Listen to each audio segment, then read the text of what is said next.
Menjelang Natal dan Tahun Baru harga telur ayam naik drastis. Jika sebelumnya harga telur ayam di Palembang berkisar Rp20.000 per kilogram, kini menembus Rp28.000 per kilogram.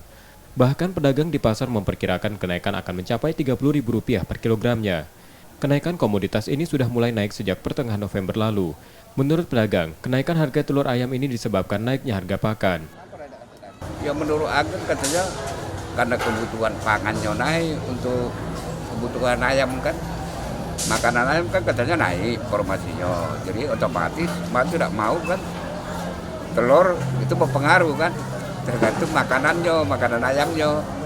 Melampaui tahun-tahun yang lewat lah, belum pernah lah telur sampai mencapai target 28 sampai 30, belum pernah.